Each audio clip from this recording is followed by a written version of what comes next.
So to recap where we're at in the Bionicle storyline, God is dead, and these two civilizations, the Agori and the Matoran, that were previously unfamiliar with each other, are now forced to cohabitate on a planet that neither of them is fully familiar with anymore. The remaining heroes of both civilizations are doing their best to prevent civil strife. And so the story picks up with Pohatu Nuva and Kopaka Nuva doing their best. Then a Toa named Lisovic shows up and starts chewing them out for something they didn't do. Lisovic is pissed off because Karzani, an evildoer in the former Matoran universe who had been locked up in a prison known as the Pit, is now free. Because when the Great Spirit robot got its head smashed in by a moon and then fell over and impaled itself on a mountain range, the Pit got destroyed. And now a bunch of ne'er-do-wells have made their way outside of the Great Spirit robot and are fucking shit up. Now, Lisovic has decided that the best solution to this is just to murder the hell out of Karzani. Pohatu and Kopaka try to talk Lisovic out of this. See, because the biggest hurdle right now for the former denizens of the Great Spirit robot is to convince the inhabitants of Spherus Magna, the Agori, that these ultra-powerful creatures named Toa can be trusted. Because if a bunch of elemental cyborgs stuffed to the tits with nuclear levels of energy start going around just dispensing murderous vigilante justice everywhere, it's not a good look. Pohatu and Kopaka try to convince Lisovic of this, but Lisovic just tells them to shove it up their ugly asses, and he leaves. The two think to themselves, well, how bad could this possibly get, right? A distressingly short time later, they find Karzani's corpse pancaked at the bottom of a ravine with Lisovic's sword embedded in his back. Karzani is now dead. Well, damn, we really seem to have shat the bed on this one, Pohatu said, probably. So the question now becomes, how does one deal with this? In this new civilizational paradigm, the slate has been pretty much wiped clean, which is good in some ways, but it's terrible insofar as there really is no infrastructure for dealing with terrible people. And if you've been following along at all for the past 2 or so years, you know that despite the death of Makuta, the Bionicle universe is still filled with murderers, miscreants, malcontents, and just terrible motherfuckers. The thing is, the Pit's been destroyed, and the Order of Madanui, the only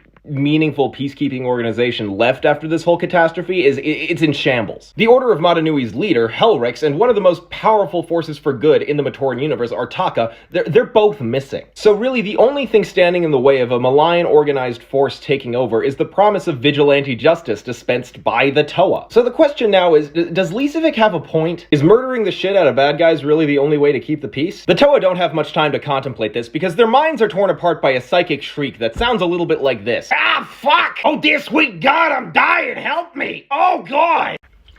So Pohatu and Kopaka eventually find pieces of Tren Krom splattered everywhere. And he seems to be most definitely, totally, absolutely, fully dead. Now this is insane for a lot of different reasons. There were two things that we knew pretty definitively about Tren Krom. The first was that he was almost impossible to kill, and the second was that he was basically super glued to the inside of the cave that he lived in for like thousands and thousands and thousands of years. So for him to be A, this far away from his cave, and B, dead, doesn't really make a lot of sense. So whether Lisovic over here killed Karzani or not is still kind of up in the air, but he probably most certainly, definitely, absolutely didn't kill Tren Krom. His power level is absolutely not high enough to do that. So who the hell could have done this? When Tren Krom died, he let out a psychic shriek that both Pohatu and Kopaka heard. In that psychic shriek was embedded an image that both of them saw. The image of the Red Star. It's about to get weird again. So Kopaka and Pohatu have both been shown a psychic image of the Red Star by Tren Krom as he died. And both of them remember seeing the Red Star in the sky above Madanui. Now the last person to get a good look at the Red Star was Gali Nuva. And when she got a look at it through a telescope, she realized that there was something on the Red Star.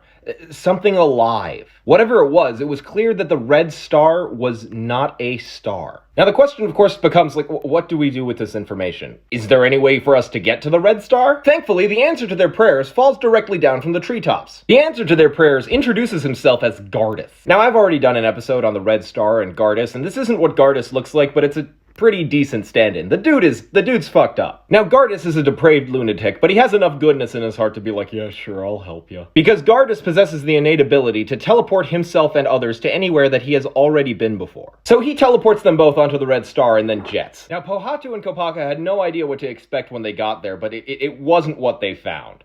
All ready for another unfinished plot thread? So as soon as the two Toa arrive on the Red Star, they're immediately accosted by a bunch of rats with laser guns. These guys don't really know what to do with their new arrivals, because according to them, they're essentially out of room for new people. Kopaka freezes them all in a block of ice. Throughout that strange dialogue, they've become increasingly more aware of the space that they're inhabiting. It's dark and cold with barely any visibility, and the little visibility they have, they kind of wish that they didn't. The walls of this place seem to be half synthetic and half organic. Pohatu thinks to himself that this might be what the inside of a Toa Toa looks like. All the while they spend standing where they are, they start to hear more and more strange noises, chittering and scratching, and the sound of something being dragged across the ground. Then Pohatu engages his mask of X-ray vision. Now we, the audience, don't get to know what he sees, but he immediately tells Pohatu that they need to find a way to get the hell out of here. There's something very, very wrong about this place. But before they can start running, a form approaches them out of the darkness, and it offers to help both of them. And when asked what this person's name is, it answers Mavra. Now, when the Toa Metru were escaping Metru Nui 1,000 years ago, they were captured by a Matoran named Mavra. After Vakama became a Turaga, he told the Toa Nuva this story, but the story ends with Mavra getting swept away by a giant tidal wave and dying. But now he's here, offering to help the Toa Nuva. Something ain't right. But this plot thread was never finished, so we never get to find out what actually happens. Well, you got me started. So the last bit of lore and unresolved plot thread that we have is Velika going to pop a cap in all of the powerful creatures that exist in the Bionicle universe so that he can take over and rule as the one and only true powerful great being. This has been the plan that he's had from the very beginning. Now there are dozens of unresolved plot threads. Everything from Pohatu and Kopaka being stuck on the Red Star to the Shadowed One still being out there to Voparak actually getting his grubby hands on the Mask of Time. And in the Alpha Canon, unfortunately, a lot of this was never resolved. The curse of being a Bionicle fan is that we were just very suddenly cut off from our story IV. And, well, yeah, we have reached the end. We've seen heroes rise and fall, we've seen messianic figures, demons spawn, we've fought entire armies of swarms of destroyers, and in the end this resolution may not seem all that satisfying, but I don't think there is a satisfying way to conclude this series. Bionicle is a lot like Warhammer 40k in that it thrives on constant escalation and intrigue. And as we've seen with a lot of different sci-fi franchises over the years, it's really kind of impossible to put a nice little neat bow on all this stuff. However, I did find out recently that there's a group of people who have been working with Greg Farshty to wrap up the serials that never got finished. That means like the Powers That Be, the Yesterday Quest, that kind of stuff. And when that's all out, I promise we will get to that, because I've read some of it. Some of it's already out, and it's really good. But for now, This is the end of the line. I had originally filmed a much longer video that was a little bit more detailed, and I bawled my eyes out at the end.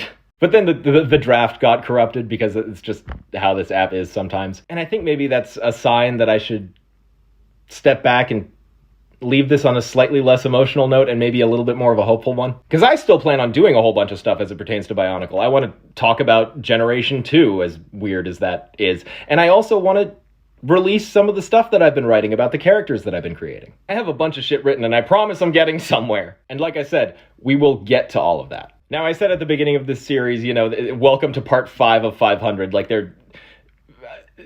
I didn't honestly think that we would get to part 500 and that there were 500 parts to have, but honestly, we got pretty close. Like, even just the numbered serials of this series are over 400, and all the other, tangential stuff that I've done, I think that adds up to probably about 500, maybe more. And all of this started because in some random video I made, this wonderful woman named Cassandra decided to comment on my Bionicle collection. And I, assuming nobody else would really give a shit, thought, why not? So I showed off my collection. Of course, that collection has grown and changed a lot over the last couple years. And, well, so have I. Doing this series has been an incredibly important part of my life for the last 2 years. It's been part of what's gotten me through the worst of it. And as you guys who have been following me for a while know, it hasn't always been great. But this series, all of you guys, all the fun I've gotten to have, it has always been great. I've been so lucky to be able to make one unhinged video after the other and have people just cheer me on throughout all of it. Shit, I'm going on tour with Essinger. The only reason that's happening is because of this. The encouragement I've gotten from you guys has been so meaningful and so important to me, and thank you. Just thank you so much for everything. And like I said, this isn't the end of it all or anything. There's still a bunch of Bionicle related stuff that I want to do, like I said, and I have more music coming out, and I'm moving to Germany. There's a whole bunch of stuff that's going to be happening that I hope you guys stick around for. And throughout everything that I'm going to be doing, I intend to keep making Bionicle stuff. This is, not to be cliche, only the beginning. Like I said, there's still a bunch of stuff coming, and we'll get to that. But at least as it pertains to the recap of the Bionicle Alpha Canon, this is it. And again, thank you. for everything. Thank you for being there. Thank you for encouraging me to keep going with this. It's really been an important part of my life. I love you all. Ta-ta. I know no one else gives a shit, but I'm gonna do this just for you. Here's the original 6 Toa, and here is the Anika squad, but as meta builds. Here are the original 6 Borok, and here are a bunch of different variations on the Borok that I've made. This is the one I'm most proud of. This is the best version of Variki I could make without Onipu's mask, and this is my custom Matoran build. Here's the entire Metru line. Here's some other miscellaneous boys. Oh look, it's Good Guy. Here are my custom Toa Metru. Here are some Metru Matoran I built. This one has a peg leg. Also some custom Vaki. I really like this one. Here's a blue Karapar I made for fun and me time. Here's a Gorast revamp. Here's a Tahu 2008 revamp, and here's a Nuparu revamp, just because. These are my Rakshi. This one has 4 arms and 3 heads. These are some of my custom Toa builds that are pretty big, and I really like this one. Here are some odds and ends that I have. Here's all the pieces I haven't used yet. And this is my magnum opus. There's 5 of them. They're each 1.5 feet tall, except for this one who's 2 feet. My first Bionicle was Korak when I was 4. I built a combat anxiety, and I have a lot of anxiety.